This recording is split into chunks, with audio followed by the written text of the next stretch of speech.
showers of glory. Let there be showers of favor. Let there be showers of breakthrough, showers of salvation in the life of your children in the name of Jesus Christ.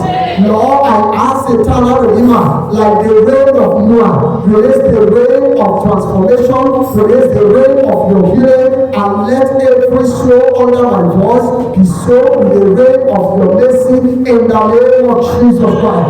Every power that wants to raise their head, their hand, their shoulder against this garden this day, I ask that the sword of the jealous anger of God shall slay them without mercy.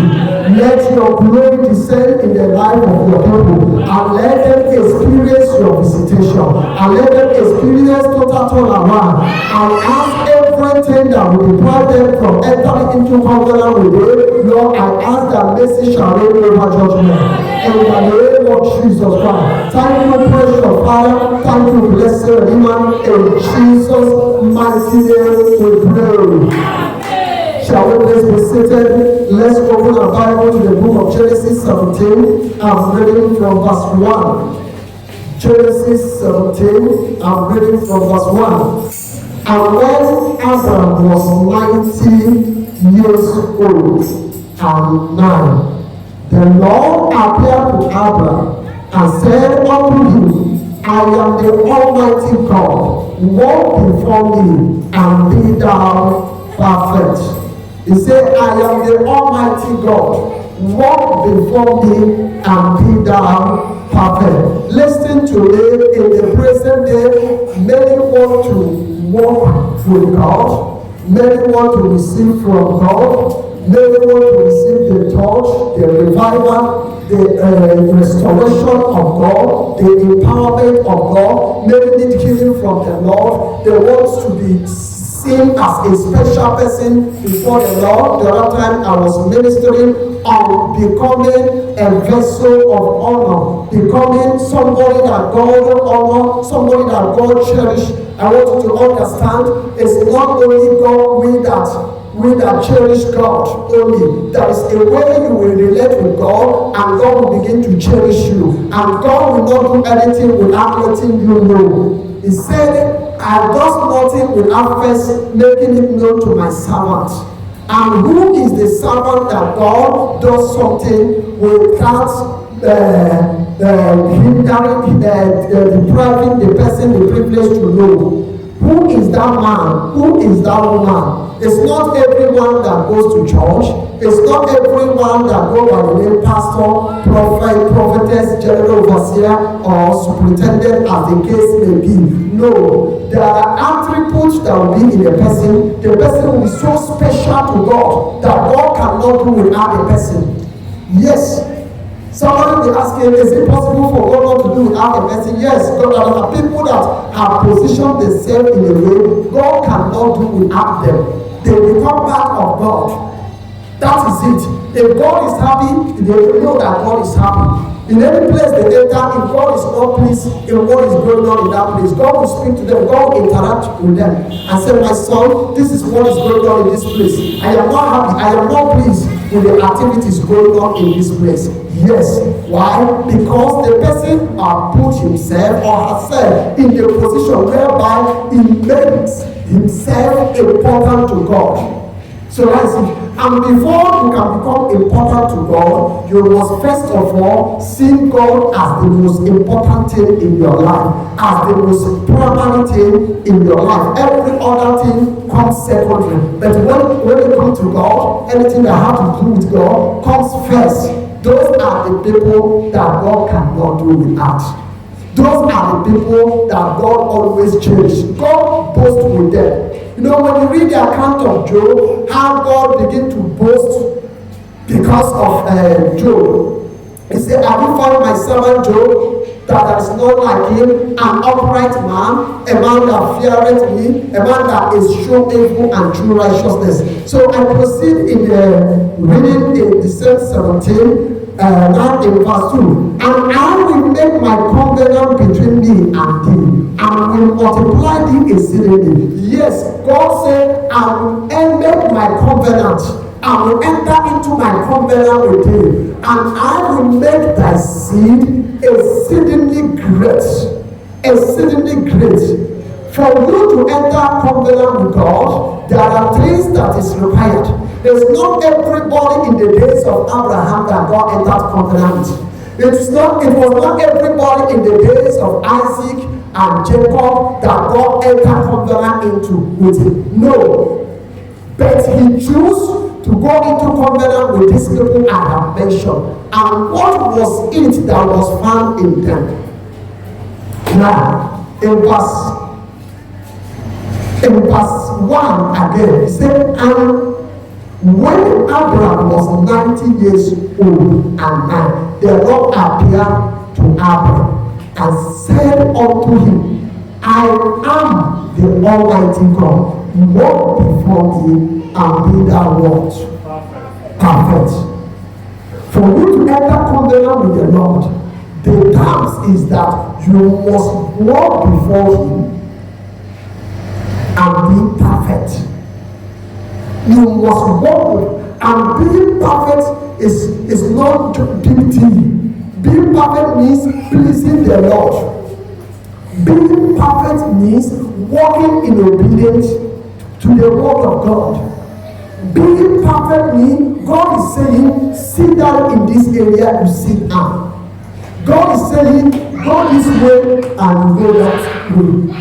God is saying, stand up and you stand up. That is what it means to walk with God and be perfect. So, many times we look at the word perfect as a big word. Can anyone be perfect? Can any man? It's not possible for one to be perfect. Being perfect means you get up in the morning and you want to go out, and God is saying, don't go out, sit down, seek my face.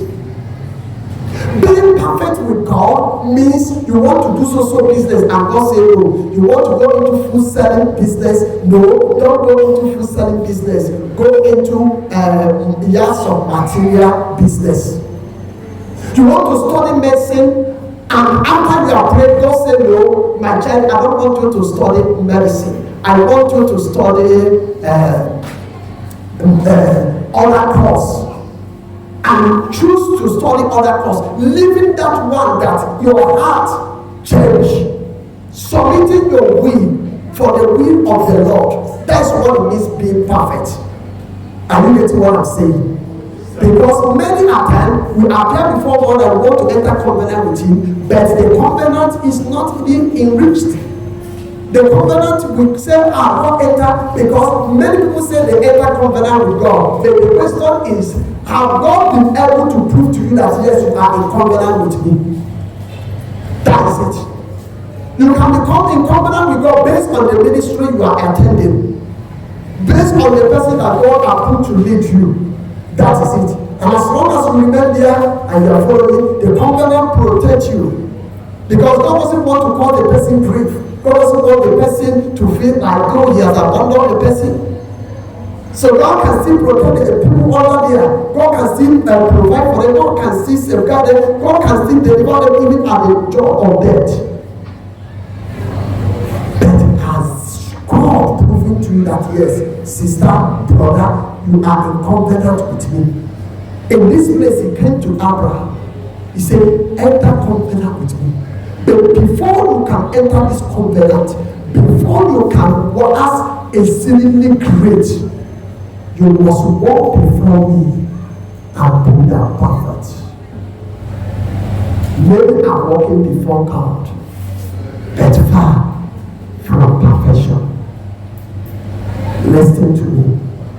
You employ somebody in the office, in the company, and the person is working for you. Now, for the person to walk to the point of you meeting the person, let's enter agreement. I want you to become co-owner of this company. I want us to begin to manage this company together. Will the person be a fraudster? No. Will the person be take the work like though it's not his? No. Before you can, cause I've heard about people that they were serving their master, and by the time they finish serving their master settled them. And when their master settled them, the master called and said, okay, now you have been doing well in this my business, in this my company, but I don't want you to go. I want you to remain with me. I want you to remain with me. Okay, what we are going to do, let's go into joint business, into joint trade. Okay, I am bringing so amount of money together with the one that you have. Let us start a company. And before you know what is happening, they merge together and they start a company. Even though the boss money may be bigger than his or her own, but provided there is agreement.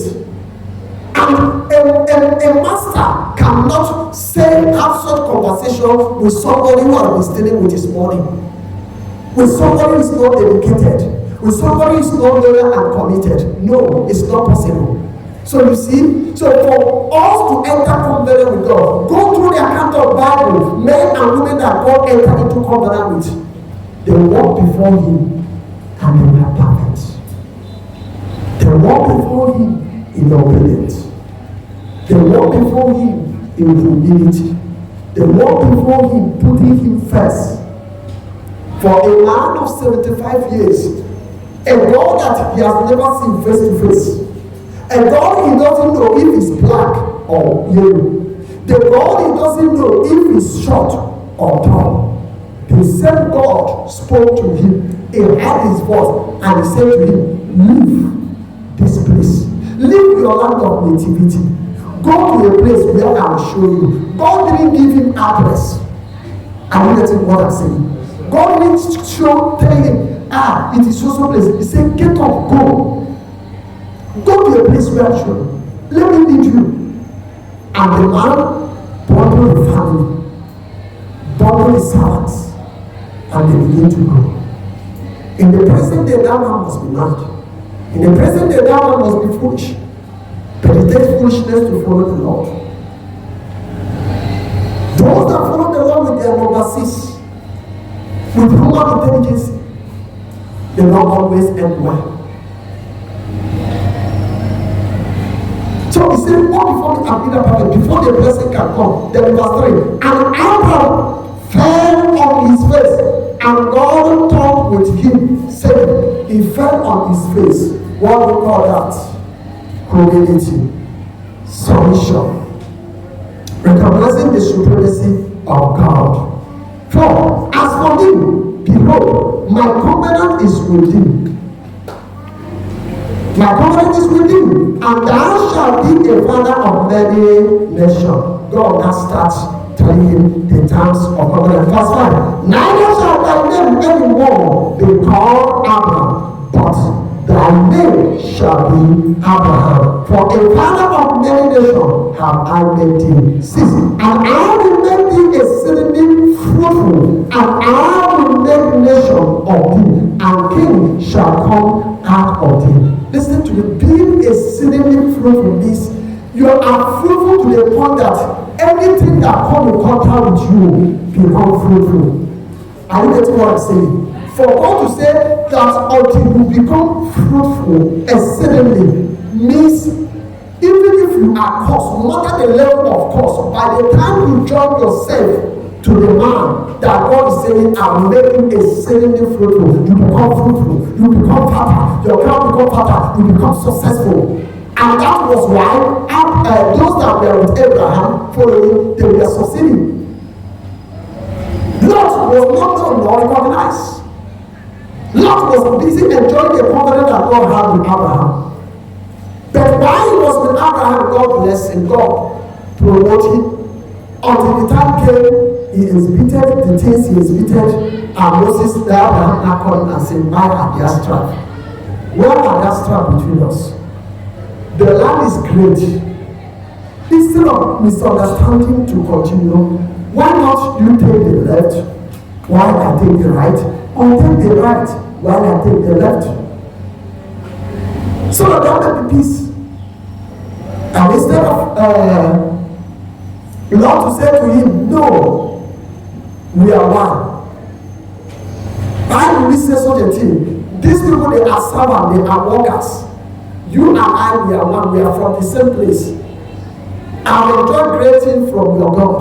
I'm going to remain with you. Lot looked up, looked down, and he saw the fertile land.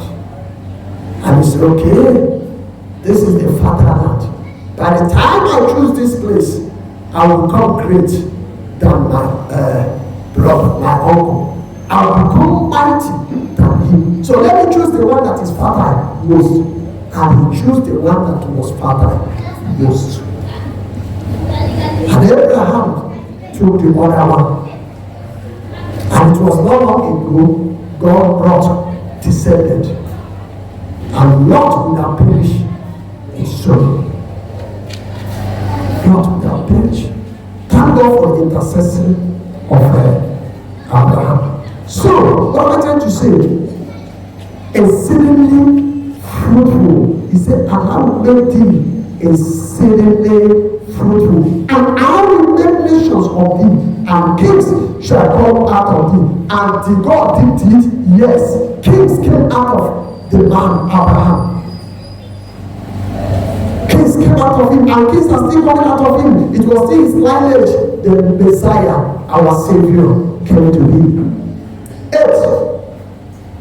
And I will give unto thee and to thy seed after thee the land wherein thou art a stranger, all the land of Canaan for an everlasting possession, and I will be their God.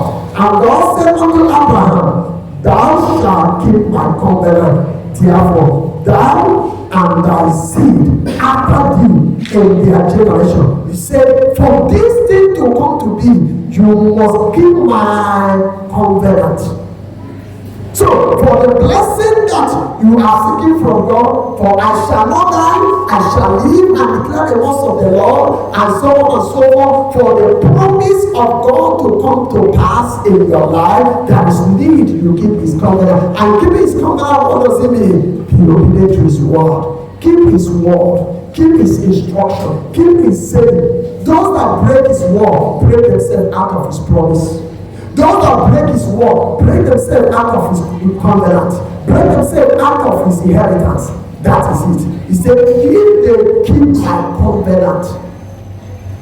In the beginning, Saul was giving the covenant, giving the instruction. But the time came, Saul was not willing to give. He broke out. God rejected him and handed over the kingship to another. So for you to enjoy God's blessings, God's protection, God's covenant, then you must keep the word of God. You must keep his saying. You must be obedient. If God is saying, this is the way you should dress, this is the way I am pleased for you to dress, sister, start dressing it. Or you break out of his protection. You break out of his everlasting life with him.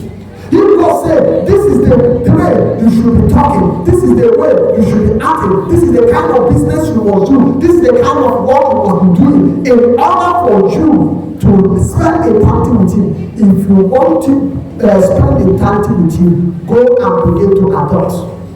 There's nothing like, Pastor, I'm not used to this. Nobody is used to God's standard.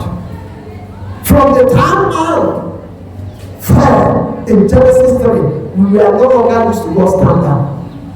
That is it. So the standard of God becomes strange to man, because they will left from the true line, from the true pattern, and enter into error. That is it. So, and that's why we need the Holy Spirit, and that's why we need sanctification, and that's why we need recreation heart. If we must enjoy God's covenant, we must enjoy the blessings involved. That is it. Because what matters is not the covenant you are enjoying now on earth, but the covenant you are going to enjoy when you are no longer here on earth. That is the great one. That is it. That is the great one. It's not what we are having now, but what we are meant to have in future. But the Bible says, if it is only on this world we have hope, then we are of all men most miserable. We are of all men most foolish, most miserable. But it's not only here on earth we have hope as God's children. Abraham enjoyed God's covenant while he came to the task. Isaac enjoyed God's covenant. He came to the town.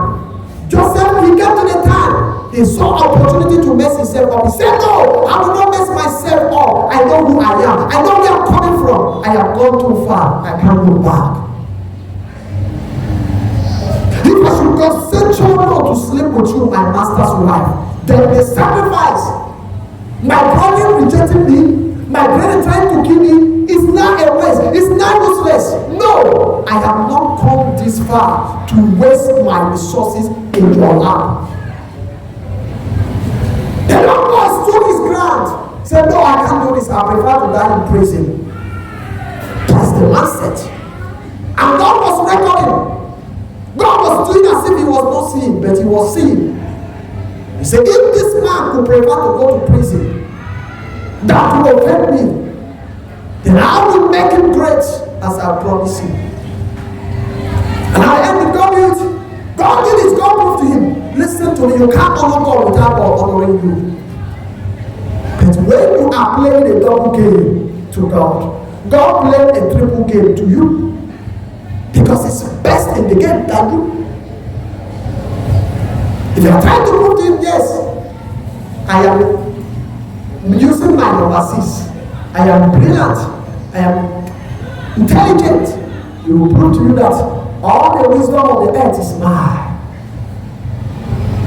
And no one's one can be ever be compared with him. What should I say? What have I done here? He kept the terms of God. Even though he was there as a slave, he proposed his heart. I am never going to define myself with a portion of king. I know who I am. I am from the tribe of holiness. I am from the tribe of righteousness. In that office where you're working, that company where you're working, you want God to shower with blessing. Are you down there in that office? Are you down there in that company? Are you down there in that community where you find yourself? You can't be expecting the blessing that Daniel enjoyed when you are not living a life of Daniel. Get it clear.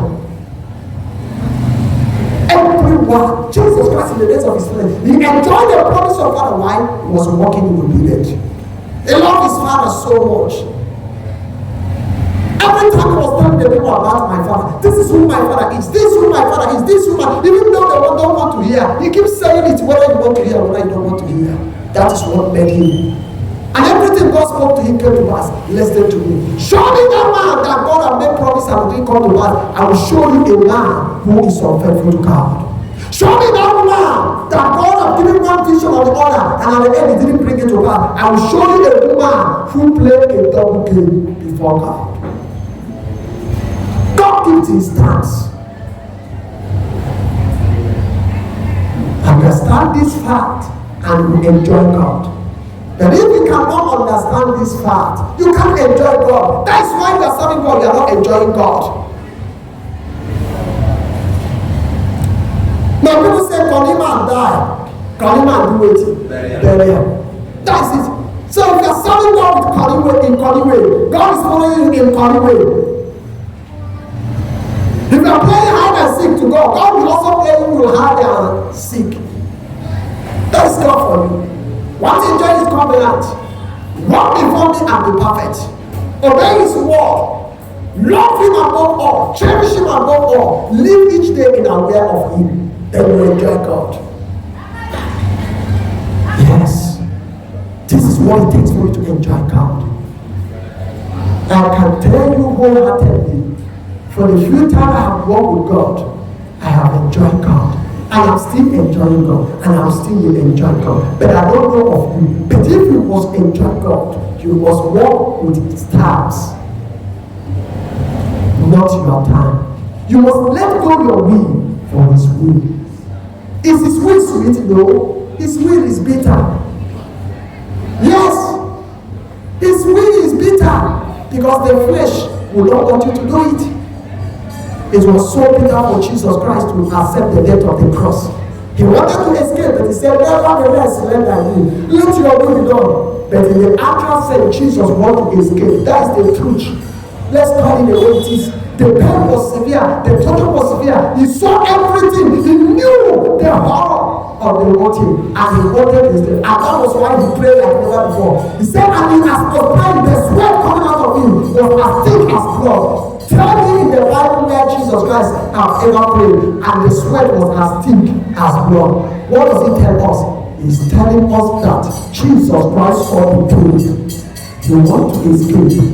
But his love for his Father made him to surrender. There can never be glorification until there is full surrender. Until you surrender totally, then you can enjoy God.